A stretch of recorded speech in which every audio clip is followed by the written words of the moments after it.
Hi Manu, എന്താണ് പണിയൊക്കെ ക്ഷീണിച്ച് ഇരിക്കണോ? ആ കിടക്കട്ടെ. തന്നെ കുറിച്ച് കുറച്ച് ചരിത്രങ്ങൾ എനിക്ക് നമുക്ക് യൂട്യൂബ് ചാനൽ സബ്സ്ക്രൈബ് ചെയ്യണ ആൾക്കാർക്ക് ഒന്ന് പറഞ്ഞു കൊടുക്കാനുണ്ട്. അപ്പോൾ അതുകൊണ്ട് ഒന്ന് നിന്റെ ചരിത്രം നാട്ടിൽ നിന്ന് ബോംബെയിലേക്ക് വരേണ്ട ഒരു കാര്യം ഒന്ന് ചുരുക്കി വിവരിക്കും. അത് ചെറുപ്പം 7 വയസ്സിൽ പോന്നിക്കണേ. എന്താ വെച്ചാൽ പറയാൻ നിന്ന കുറേ ഉണ്ടായി. അതായത് വളരെ ചെറിയ കുട്ടിയാവുന്ന സമയത്ത് ഉപ്പ ഇങ്ങനെ ബോംബെക്ക് കൊണ്ടുവരികയാണ്. 7 വയസ്സിൽ കൊണ്ടുവന്നിട്ടാണ്. ആ സമയത്ത് രാവിലെ പുലർച്ചെ ഉപ്പ എന്താ ചെയ്ത് അവിടെ തങ്ങളിനെ പോയി കാണാൻ പോയി. തങ്ങളെ കാണാൻ പോയപ്പോൾ സത്യമായിട്ടാ മൊയ്ലിയടുത്ത് പോയപ്പോൾ മൊയ്ലിയരോട് പറഞ്ഞിങ്ങനെ ഞാനിങ്ങനെ ബോംബെ പോകണം, എൻ്റെ കുട്ടീനെ ഞാൻ ആദ്യമായിട്ട് കൊണ്ടുപോകണമെന്ന് പറഞ്ഞു. അപ്പോൾ പോണതിൻ്റെ ഇടയിൽ ഉസ്താദിനോട് ചോദിച്ചപ്പോൾ മൊയ്ലിയർ പറഞ്ഞ് നിങ്ങൾ എപ്പോഴാണ് പോകണമെന്ന് പറഞ്ഞു. അപ്പോൾ ഇപ്പോൾ പറഞ്ഞ് ജയന്തി ജനത എക്സ്പ്രസ് കുറ്റിപ്പുറത്തുനിന്ന് രാത്രി 8 മണിക്കാണ് വണ്ടി പോകണമെന്ന് പറഞ്ഞു. ആ സമയത്താണ് ഞാൻ പുറപ്പെടുന്നത്. അപ്പോൾ അന്ന് റെയിൽവേൻ്റെ പെട്ടിയുണ്ട്. കണ്ണീരാ നബിക്കൊരു പെട്ടിയതാ പെട്ടിന്റെ അകത്ത് ഒരു കുട്ടിയതാ ഒഴുകിൽ അങ്ങനെ എന്തൊക്കെ അങ്ങനെ ഇപ്പൊ ഒരു ഇരുമ്പെട്ടി തലമേറ്റിട്ടാണ് പോക്ക് എന്ന് വരുമ്പോൾ പടം റെയിൽവേന്റെ പെട്ടിയാണ്. ആ കാലത്ത് 1961 അങ്ങനെ ഉസ്താദിനോട് ചോദിച്ചപ്പോൾ ഉസ്താദ് പറഞ്ഞെന്താ വെച്ചാൽ നിങ്ങൾ രാവിലെ പുലർച്ചെ പോയിക്കോളൂ. സുബൈ നിസ്കാരം കഴിഞ്ഞിട്ട് മറ്റുള്ളവരെ കണ്ണിൽ നിങ്ങൾ പോണത് യാത്ര ചെയ്യണത് റബ്ബാണ് സദാ. എന്റെ റബ്ബിനെ അള്ളാഹുവിന്റെ റസൂലിനെ സത്യം കൂട്ടി പറഞ്ഞല്ല. കേൾക്കുന്നവർക്ക് അവിടെ വന്നപ്പോൾ പറയാ ജീവിതത്തിൽ ഉമ്മ ഞാനൊക്കെ കണ്ടതാ. അങ്ങനെ ആ പെട്ടിയിട്ട് രാവിലെ പുലർച്ചെ ഇപ്പം സുബൈസ്കാരം കഴിഞ്ഞിട്ട് പോയിട്ട് ഉസ്താദ് പറഞ്ഞെന്താ വെച്ചാൽ കുട്ടി വൈകുന്നേരം ഉമ്മാൻ്റെ കൂടെ ഉമ്മാനോട് ഒരു മഗ്‌രിബിന്റെ ശേഷം കുട്ടീനോട് കുറ്റിപ്പുറം കൊണ്ടാക്കി കൊടുക്കാൻ പറയുന്നതാണ്. അങ്ങനെയാണ് ഇപ്പൊ രാവിലെ പുലർച്ചെ പോയി ആ കുറ്റിപ്പുറം വൈകുന്നേരം വരെ ഇപ്പൊ അവിടെ കുത്തിക്കുത്തി. എത്രാം വയസ്സിലാണ്? ഞാനന്ന് 7 വയസ്സിൽ 47 വയസ്സായി. 7 വയസ്സിൽ ഉപ്പാടെ കയ്യും പിടിച്ചുകൊണ്ട് മുംബൈയിലേക്ക് കയറിയാണ്. അങ്ങനെയാണ് ഉമ്മ വൈകുന്നേരം ജീപ്പാണ് അന്ന്. ആ ജീപ്പിൽ ഇങ്ങനെ യാത്ര മകൻ അപ്പൊ ഇന്നെ സന്തോഷിപ്പിക്കണം ഉമ്മ, ഇന്നെ വേദനിപ്പിക്കണം. നമ്മുടെ കുട്ടിക്ക് ബോംബെ കാണാം, അവിടെ പലയിടത്ത് പോയാൽ അതാണ് എല്ലാം മിഠായും കാര്യങ്ങളൊക്കെ ഉണ്ടാകാണ്ട് എന്നെ സന്തോഷിപ്പിച്ചു. കാരണം ഉമ്മക്ക് വേദന ഉണ്ട്, ഉപ്പാക്ക് കൊണ്ടുവരണം നിർബന്ധം. അങ്ങനെ രാത്രി പോണ രംഗാണ്. രാത്രി ഞാൻ ആ കുറ്റിപ്പുറം അന്ന് അങ്ങോട്ട് ഉമ്മയുടെ വീട് എവിടെ ശരിക്കും? ഉമ്മ അങ്ങോട്ട് കരഞ്ഞാലോ അങ്ങനെ കഴിച്ചത്. വീട് എവിടെ ശരിക്കും? വീടിന്റെ മറവഞ്ചേരി അയങ്കലം. കുറ്റിപ്പുറത്തുനിന്ന് ഒരു ഏകദേശം 4 കിലോമീറ്റർ ഉള്ളൂ. 5 കിലോമീറ്റർ പാലം കഴിഞ്ഞിട്ട് പിന്നെ അയങ്കലം കഴിഞ്ഞിട്ട് പിന്നെ മറവഞ്ചേരി പിന്നെ പാർപ്പുറം അങ്ങനെ പോയിട്ട് എടപ്പാൾക്കാട് പോകും. Okay okay. അപ്പൊ എനിക്കൊരു ആഗ്രഹമുണ്ട്. പറഞ്ഞോളൂ. ഇപ്പൊ കുറ്റിപ്പുറം പാലം എന്ന് പറഞ്ഞപ്പോഴാണ് എൻ്റെ മനസ്സിലൊരു ആഗ്രഹം. ഒരു പാട്ട്, നമ്മുടെ പാലവും നല്ല നടപ്പാലവും എന്നുള്ള ആ പാട്ട് ഞാൻ താങ്കൾക്ക് വേണ്ടി ഒന്ന് പാട്ട് സംഭവം പറഞ്ഞിട്ടെ. ആ പാട്ട് ആര് വരികൾ എഴുതി പോയാലും ശരി, അതുപോലെ യഥാർത്ഥ ജീവിതത്തിൽ ആ പാടിയാൾ മരിച്ചു. മരിച്ചു. കാരണം യഥാർത്ഥ ജീവിതത്തിൽ കൂടെ ഒരു മനുഷ്യൻ കടന്നു പോയ വിവരം ആരും അറിയിട്ടില്ല. അപ്പൊ ഞങ്ങളെ യൂട്യൂബ് ചാനൽ സബ്സ്ക്രൈബും എല്ലാം ചെയ്യണവർക്ക് വേണ്ടി മാനുവിന്റെ ചരിത്രം ഞാൻ കേട്ടപ്പോൾ എനിക്കൊരു പാട്ട് പാടാൻ തോന്നി. ആ പാട്ട് ഞാൻ പാടുകയാണ്. ബോംബെ മാനുവിനെ കുറിച്ച് ഞാൻ ഒരു പാട്ട് പാടാൻ പോവുകയാണ്. എന്തായാലും എനിക്ക് ആ പാട്ട് എൻ്റെ മനസ്സിൽ വന്നു. പാലോം നല്ല നടപ്പാലം, അപ്പൻ്റെ കയ്യും പീഡിച്ച് നടക്കണ നേരം, ആയോരോ പാലത്തിൻ്റെ തൂണിൽ നിന്നും പൊന്നോ എന്നൊരു വിളിയും കേട്ടു, പൊന്നോ എന്നൊരു വിളിയും കേട്ടു. എന്താണപ്പ ഒരു വിളിയും കേട്ട്, എൻ്റെ അമ്മ വിളിക്കേണോരൊച്ച പോലെ, എൻ്റെ അമ്മ മണ്ണോട് മണ്ണായെന്ന് അപ്പൻ തന്നല്ലേ പറയാറുള്ളൂ, അപ്പൻ തന്നല്ലേ പറയാറുള്ളൂ. ആയ കഥ കേട്ട് കരയരുതു പൊന്നേ, ആയ കഥ ഞാനും ചൊല്ലിത്തരാം. ഇന്നൊരു അറുതി മാസം കള്ളക്കാറ് കീടകം, തിന്നാനും കുടിക്കാനും ഇല്ലാത്ത കാലം. എന്തായാലും ഞാൻ നീട്ടിക്കൊണ്ടുപോകുന്നില്ല. ബാക്കി പാട്ട് നമുക്ക് നന്നായിട്ട് പാടി നമുക്ക് 2500 ആൾക്കാർ സബ്സ്ക്രൈബ് ചെയ്തിട്ടുണ്ട്. നിങ്ങളുടെ എല്ലാവരുടെയും സഹകരണം ഞങ്ങൾക്ക് ആവശ്യമാണ്. നിങ്ങളങ്ങനെ ഒരിക്കലും മറക്കൂല.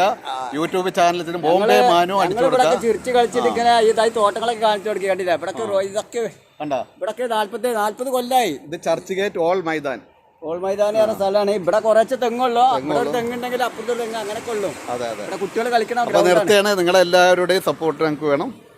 ഓക്കെ. ബൈ.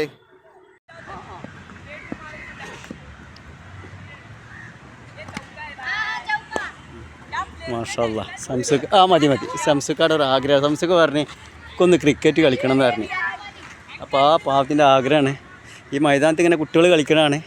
പക്ഷേ എന്താ നിങ്ങളോടൊക്കെ പറയാം, സംസുക്ക ക്രിക്കറ്റ് കളിച്ച പോലത്തെ കളി എനിക്കറിയില്ല. കാരണം എന്ന് വെച്ചാൽ ചെറുപ്പം മുതൽ ഞാൻ കളിച്ചിട്ടില്ല. ഇതേമാതിരി ഇവിടെ ബോംബെ വന്നിട്ട് ഈ തെങ്ങിൻ്റെ മുകളിൽ ഈ പണിയൊക്കെ എടുത്തിട്ട് ചെറുപ്പം മുതൽ അങ്ങനെ 7 വയസ്സിൽ കൊടുന്നതല്ലോ.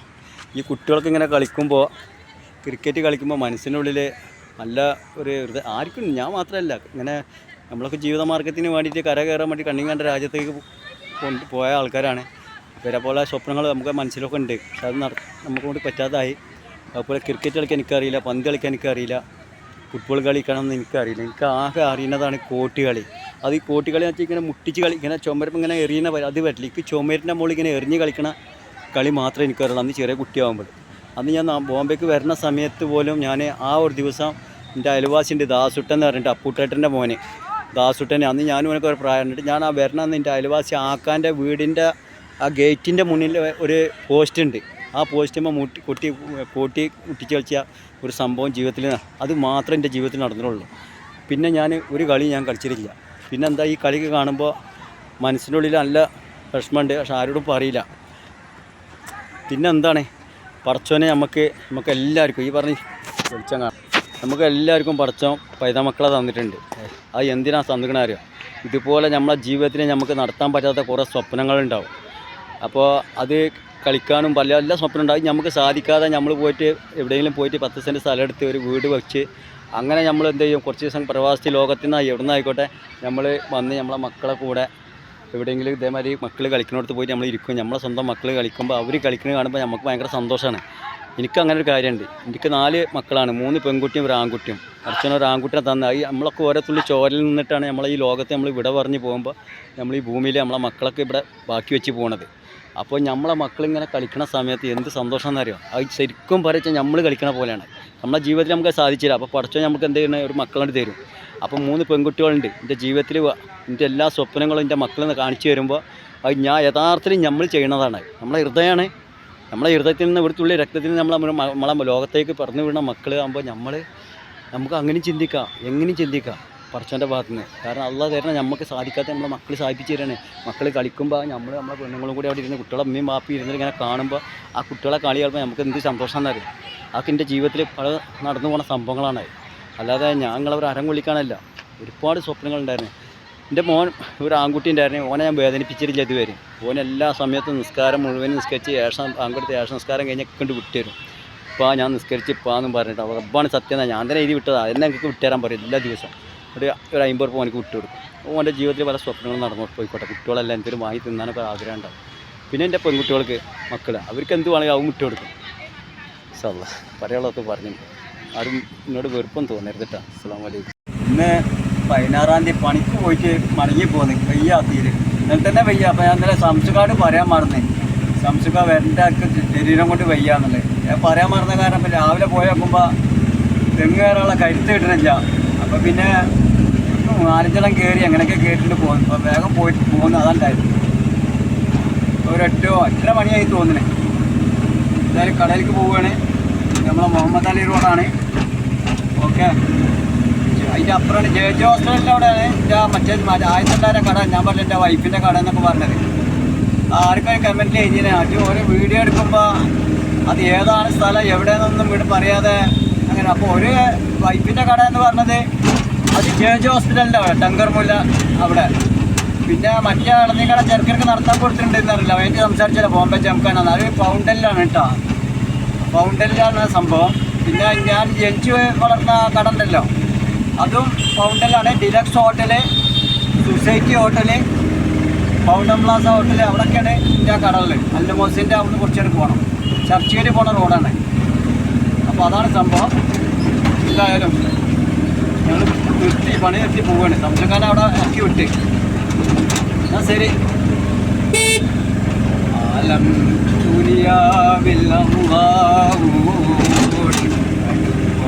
ില്ലാത്ത പടപ്പുകളെ അടുത്ത് വന്നെത്തുന്ന മരണം മറന്നോടും അല്ലാഹു അള്ളാഹുവിൻ്റെ അടിമകളെ ആലം ദുനിയാവിൽ അള്ളാഹുവോട് അടുപ്പമില്ലാത്ത പടപ്പുകളെ അടുത്ത് വന്നെത്തുന്ന മരണം മാറോടും അള്ളാഹുവിൻ്റെ അടിമകളെ.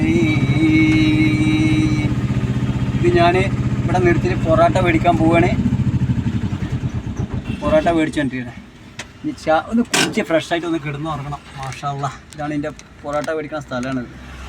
ഞാൻ കേരള റെസ്റ്റോറൻറ്റിലേക്കാണ് പോവുക. നമ്മൾ അനീഫക്കാടെ ഹോട്ടൽ, അതുപോലെ ദർഗാ ഹോട്ടൽ, ഇത് രണ്ടും അവിടേക്കാണ് സാധാരണ നാസ്തയ്ക്കാൻ വാങ്ങാൻ പോക്ക്. എല്ലാവരോടും എൻ്റെ യൂട്യൂബിലുള്ള എല്ലാ ഫ്രണ്ട്സുകളോടും നമസ്കാരം, നന്ദി, അസ്സലാമു അലൈക്കും.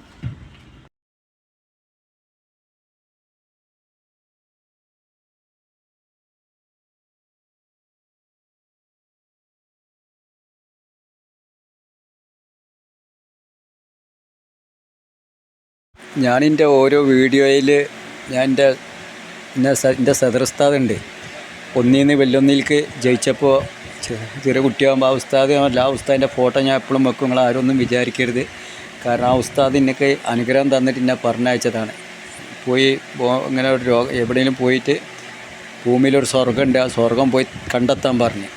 ആ ഉസ്താദിൻ്റെ അനുഗ്രഹം മേടിച്ച് പോയേക്കുമ്പോൾ അങ്ങനെ ഈ ലോകത്തൊരു സ്വർഗ്ഗമുണ്ട് എന്നുള്ളത് എൻ്റെ ഉസ്താദ് എനിക്ക് ഒരു അനുഗ്രഹം തന്നിട്ട്, ഒരു വരം തന്നിട്ട്, എൻ്റെ ശരീരത്തിലുള്ള ഇബ്ലീസിനെയും സൈത്താനെയും എന്തിനും അടിച്ചടി വായിപ്പിച്ച് പൊളിവാടി എടുത്തിട്ട് അവിടുന്ന് വേണ്ടി ശരീരത്തിലുള്ള ഇബ്ലീസും സൈത്താനൊക്കെ ഉണ്ടല്ലോ, ഏത് പണ്ടാറും ശരീരത്തിലുണ്ടായിരുന്നു അതൊക്കെ കണ്ട് ഹൃദയത്തിൽ നിന്ന് അടിച്ചിട്ട് മണ്ണാഡ്രമ്മ് തട്ടിയിട്ടതിൻ്റെ ശേഷം ആ ഉസ്താദാണ് അടിച്ചിട്ട് പറഞ്ഞ് പോയി എവിടെയെങ്കിലും പോയി നേരാവിടാന്ന് പറഞ്ഞപ്പോൾ ആ ഉസ്താദിൻ്റെ ഒരു വരം തന്നിട്ട് ആ ഉസ്താദിൻ്റെ അനുഗ്രഹം മേടിച്ചിട്ട് മടങ്ങി ഒരു യാത്ര പോയത് ആളാണ്. അത് ഇങ്ങനെ ബോംബെ നഗരത്തിൽ ഇങ്ങനെ പല ഭാഗത്തേക്കും കറങ്ങാൻ പറ്റും എന്നുള്ളത് ആ ഉസ്താദ് കാണിച്ചു തന്നെ. ഉസ്താദ് ലോകത്തോട് ഇവിടെ പറഞ്ഞ് എന്തായാലും ഉസ്താദിൻ്റെ ഖബർ അല്ലാഹു സ്വർഗ്ഗമാക്കി കൊടുക്കണേ. എപ്പോഴും ഞാൻ ഉസ്താദിനോട് ഞാൻ ദുആ ചെയ്യലുണ്ട്. കാരണം എൻ്റെ ഉസ്താദിൻ്റെ ഖബർ വിശാലമാക്കി കൊടുക്കണേന്ന്. കാരണം വെച്ചാൽ ആ ഉസ്താദ് ഇത്രയും വലിയൊരു അനുഗ്രഹം തന്ന് പറഞ്ഞയച്ചതാണ്. ഞാനതിൽ കുളിക്കാൻ വേണ്ടി നിൽക്കുകയാണ്, തെങ്ങ് കയറി വന്നപ്പോൾ. അപ്പോൾ അതുകൊണ്ട് ഒരു വീഡിയോ എടുത്ത് വിട്ടതാണ്. അതുകൊണ്ട് ഉസ്താദിൻ്റെ ഫോട്ടോ ഇടയ്ക്കിടയ്ക്ക് വിടുമ്പോൾ നിങ്ങൾ ആരും ചെയ്ത് അതിൻ്റെ കൂടെ എൻ്റെ ഉമ്മയും അത് രണ്ടും ഉണ്ടാവും. അപ്പോൾ നിങ്ങൾക്ക് ഞാൻ എൻ്റെ ഒരു വൈഫിൻ്റെ ഫോട്ടോ ആണ്, അത് കാര്യമാക്കണ്ട. അപ്പോൾ അതാണ് ഉസ്താദിൻ്റെ അനുഗ്രഹം കിട്ടിയ ഒരാളാണ്. മനസ്സിലിങ്ങനെ ഒന്നും ഉസ്താദ് ചോദിച്ചതിന് മറുപടി പറഞ്ഞില്ല. ആരടെ മറിച്ചിട്ടെന്ന് ചോദിച്ചു, മണ്ണാട്ടം ആരടെ മറിച്ചിട്ടെന്ന് ചോദിച്ചപ്പോൾ ഞാൻ മുണ്ടാണ്ട് കൊണ്ടെടുക്കാറില്ല. അപ്പോൾ ഉസ്താദ് വിചാരിച്ചെന്താ പാവം ഞാനടിച്ചത്. ആ റേഷൻ കടക്കാരനും പാവമാണ്, നിരപരാധിയാണ്. അയാളെ മുതൽ നഷ്ടപ്പെട്ടപ്പോൾ അയാൾ വന്ന് പറഞ്ഞതായി. അയാൾക്കും അറിയില്ല ഏത് മക്കളാണെന്നുള്ളത്. പക്ഷെ അയാളും നിരപരാധിയാണ്, ഉസ്താദും നിരപരാധിയാണ്. ഈ അടി കിട്ടിയ ഞാനും നിരപരാധിയാണ്. അപ്പം ഞങ്ങളാരും പറച്ചും നരകത്തിൽ കൊണ്ടുവരില്ല. കാരണം ഉസ്താദും നിരപരാധി, റേഷക്കടക്കാരും നിരപരാധി, ഈ അടി കൊണ്ട ഞാനും നിരപരാധി. അപ്പോൾ അവിടെ ഒന്നും ഒരു കുഴപ്പമില്ല. ഉസ്താദിനെ അള്ളാഹു സ്വർഗത്തിലേക്ക് എത്തിക്കണം. മണ്ണെണ്ണൻ്റെ ഉടമസ്ഥൻ്റെ എന്താ അയാളെ പേരാണാവോ, കാലോട് വയ്യാത്ത എന്താ നായർ, ഇതൊരു പേരുണ്ട്. ആ മനുഷ്യനെയും അള്ളാഹു അതേമാതിരി ലോകത്തോട് വിട പറഞ്ഞു പോയ ഓരോ മനുഷ്യന്മാരുടെ കൂട്ടത്തിലും നബിയുടെ കൂട്ടത്തിലും എല്ലാവരുടെ കൂട്ടത്തിലും ഒരുമിച്ച് കൂടെ അള്ളാഹു തൗഫീഖ് നൽകട്ടെ. ഇത്രയും പറഞ്ഞുകൊണ്ട് ഞാൻ നിർത്തുകയാണ്. ഇതിൻ്റെ ഉള്ളിലൊന്നും മനസ്സിലൊന്നും ഇരിക്കൂല. കുറച്ച് എല്ലാം തുറന്ന് പറഞ്ഞുകൊണ്ടിരിക്കണം. ഈ വിഷമം കിടക്കുമ്പോൾ അങ്ങനെയൊക്കെ ഒരു കാര്യം ആരൊന്നും വിചാരിക്കരുത്. ഇത്രയും പറഞ്ഞുകൊണ്ട് ഞാൻ എൻ്റെ വാക്കുകൾ അവിടെ അവസാനിപ്പിക്കുകയാണ്.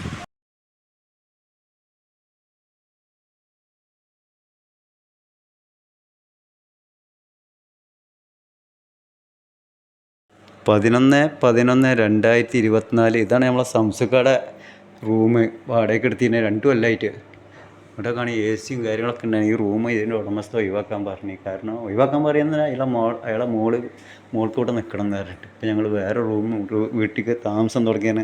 ഇവിടെ എല്ലാം കൊണ്ട് സൗകര്യം ഉണ്ടായിരുന്നു. ബാത്റൂം ഇവിടെയും ബാത്റൂം എല്ലാം ഒരു സൗകര്യമുള്ള റൂമായിരുന്നു. കണ്ടില്ലേ, എല്ലാ കാര്യങ്ങളും ഉണ്ടായിരുന്നു. അപ്പോൾ ഞങ്ങൾ ഇന്നലെ കുറേ സാധനങ്ങൾ ഇവിടുന്ന് അങ്ങോട്ട് കൊണ്ടുപോയിക്കണം വേറെ റൂമിലേക്ക് വേണ്ടിയിട്ട്.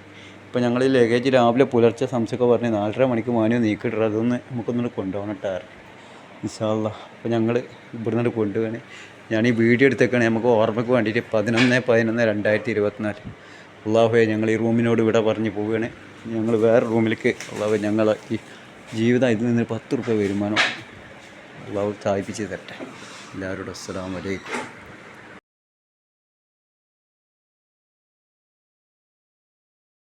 എൻ്റെ ഉമ്മാൻ്റെ 4 വീഡിയോ വിട്ടിട്ടുണ്ട്. നിങ്ങളെല്ലാവരും കാണുമെന്ന് വിചാരിക്കുന്നു. അസ്സലാമു അലൈക്കും. അപ്പോൾ ഇത് 4-ാമത്താണ് 5-ാമത്തെ വീഡിയോ എന്നൊക്കെ അറിയണില്ല. അപ്പോൾ നമ്മുടെ നബി മുഹമ്മദ് മുസ്തഫ സല്ലല്ലാഹു അലൈഹി വസല്ലമിൻ്റെ റസൂൽ പറഞ്ഞിട്ടുണ്ട്, ഉമ്മയുടെ കാലിൻ്റെ അടിയിലാണ് മക്കളെ സ്വർഗ്ഗം എന്ന്. അപ്പോൾ ആ സ്വർഗത്തിൻ്റെ പിന്നാലെ നമ്മൾ നടക്കുക. ഉമ്മൻ്റെ കാലിൻ്റെ അടിയിൽ സ്വർഗ്ഗമാണ് എന്നുള്ള വെച്ചിട്ട് പോലെ കാലിൻ്റെ അവിടെ പോയി തൊടാകാൻ നിൽക്കണ്ട. അവിടെ സ്വർഗ്ഗമൊന്നുണ്ട്, അതൊക്കെ പടച്ചോൻ തരുന്ന സ്വർഗ്ഗമാണ്. നമ്മൾ നല്ല കാര്യങ്ങൾ ചെയ്യുക, നല്ല കാര്യങ്ങൾ നടത്തുക.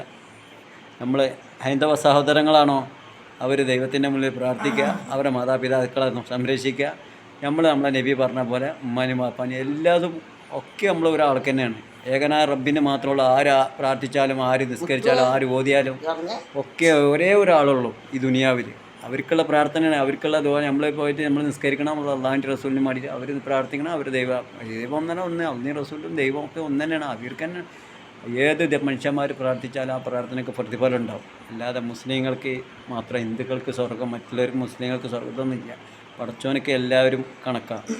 2 കണ്ണിലും നമുക്ക് ഒന്നാന്നുണ്ടെങ്കിൽ പടച്ചോനക്കും. അപ്പോൾ മാതാപിതാക്കളെ നോക്കുക, ഉമ്മാനെ കുഞ്ഞുപോലെ നോക്കുക. ഉമ്മാക്ക് വേണ്ടി ഞാനൊരു പാട്ട് പാടുന്നുണ്ട്. താരാട്ട് പാട്ടോളം മധുരമുള്ള സ്വരവുമായി ഇന്നോളം ഒരു കവിയും പാടിയിട്ടില്ല. ഉമ്മ ഇല്ലാതിനോളം ഉലകിൽ ഒരു നന്മ.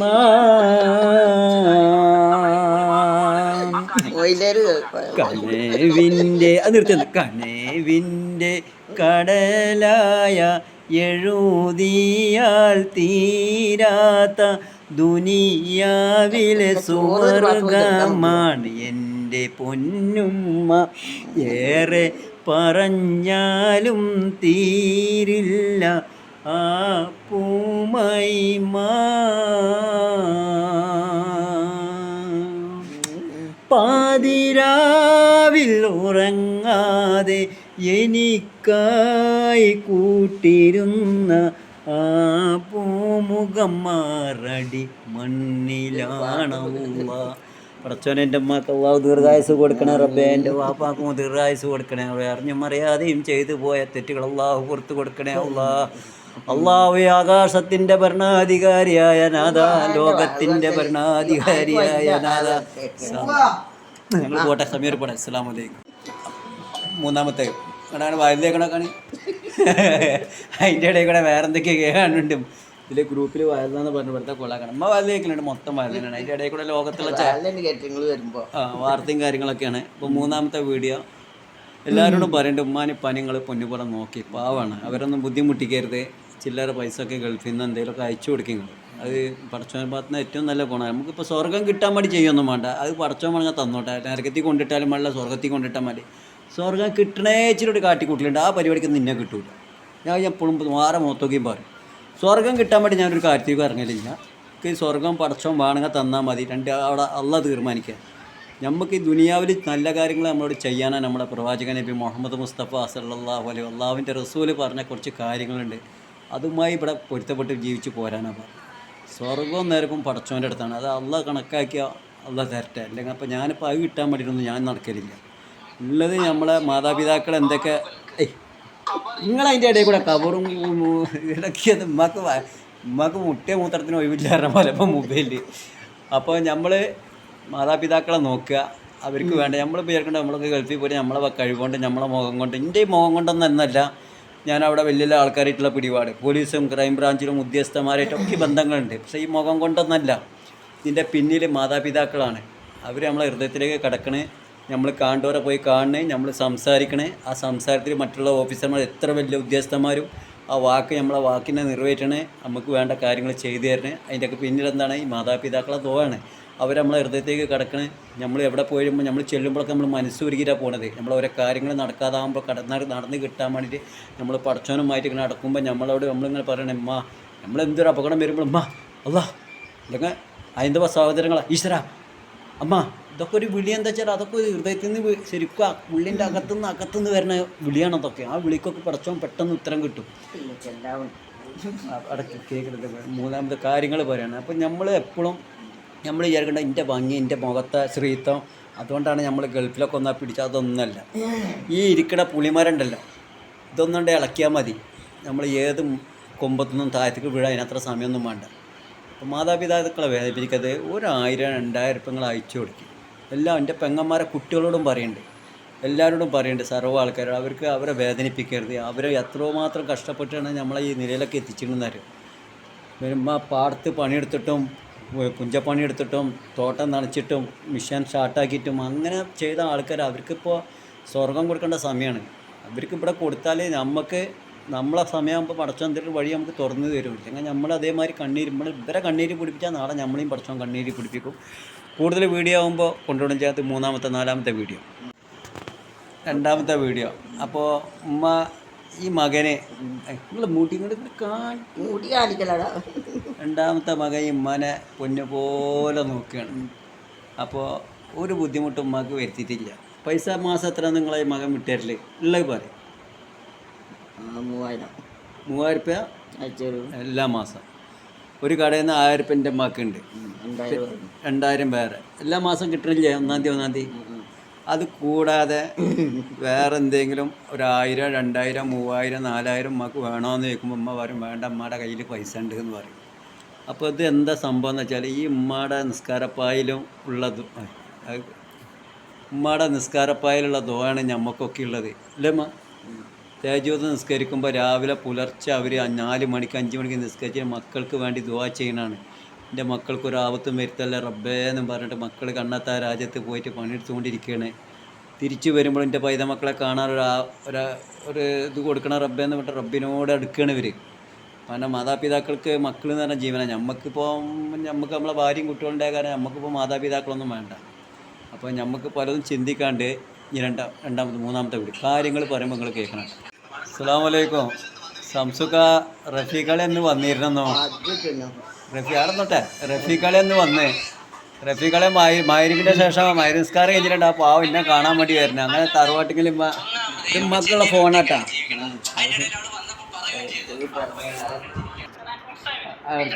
ഇടയ്ക്ക് പാട്ട് നിർത്തി അവിടെ നിർത്തി. അപ്പോൾ റഫീഖളെ വന്നപ്പോൾ പാവം ഞാൻ കുറച്ചു നേരം വർത്തമാനം പറഞ്ഞപ്പോൾ തന്നെ ഇപ്പൊക്കെ ശ്വാസം മുട്ട് കൂടുതലായിട്ട് ഫോൺ കോൾ വന്ന്. എന്നിട്ട് ഇപ്പോൾ ഒരു 9 മണി, എത്ര സമയത്തിലാണ്? 9 മണിയായില്ലേ? 10 മണിയായി. എന്നിട്ട് കൊണ്ടുപോയി മരുന്നൊക്കെ കൊടുത്ത് ഇഞ്ചക്ഷനൊക്കെ വെച്ചിട്ടുണ്ട് പോകുന്നത്. അങ്ങനെ ഇപ്പോൾ ഇവിടെ തറവാട്ടിങ്ങലുള്ളത് കാറ് കൊടുന്ന് നിർത്തി ഉമ്മാൻ്റെ അടുത്തേക്കുള്ളത്. ഉമ്മ അങ്ങോട്ട് നോക്കാണ്, ഫോൺ കണ്ടുകൊണ്ടിരിക്കുകയാണ്. എന്തമ്മ നിങ്ങളെ മകൻ കൊടുത്തയച്ച ഫോണ് കാര്യങ്ങൾ പറയും? കുഴപ്പമില്ലല്ലോ. 2 മക്കള് ഗൾഫിലുണ്ട്. ഈ പാവം ബോംബെയിൽ ഗൾഫിലുള്ള 2 മക്കളുണ്ട്, 5 അഞ്ചന്മാർ. ഈ മൂത്ത മോൻ നോക്കുകയാണ് ഉമ്മക്ക് ഫോണ്, അതുപോലെ വൈഫൈൻ്റെ നെറ്റ്. ഇല്ലമ്മ നെറ്റ് എല്ലാ പ്രാവശ്യങ്ങൾക്കല്ല, ഒരു മാസം പോലും തെറ്റാതെ ഉമ്മക്ക് ഈ മകൻ വൈഫൈ കാണിച്ചു കൊടുക്കുകയാണ്. കാരണം ഉമ്മക്ക് ഈ വയറ് കാര്യങ്ങൾ അത് കൊളാക്കണ്ട. അപ്പം നമസ്തേ എന്നൊക്കെ പറയുന്നുണ്ട്. അപ്പം അവർ വിചാരിച്ചോട് വയല് കേൾക്കുകയെന്ന് വിചാരിച്ച് വയല് കേൾക്കുകയാണ്. ഇപ്പം നമസ്തേ ആയതാണ്. അപ്പോൾ അങ്ങനെ അതിൻ്റെ അല്ലേ ഇത് പറഞ്ഞതിൻ്റെ ഇടയിൽ കൊളാക്കാൻ പാടില്ല. അവിടെ ഗ്രൂപ്പിൽ ഇട്ട് കൊടുക്കാനുള്ള 500-600 ആൾക്കാർ കാണണം. നമ്മളെ വില നഷ്ടപ്പെടുത്താൻ പാടില്ല. എൻ്റെ മോൻ നോക്കുകയാണ് ചിരിച്ചിട്ട്. നമ്മളെ വില നഷ്ടം. 2-ാമത്തെ വീഡിയോ എടുക്കട്ടെ. കാര്യങ്ങൾ കിടക്കണം. ഇനി ഉമ്മാനായിട്ടുള്ള സംസാരങ്ങളാണ് കേൾക്കിയിട്ട്.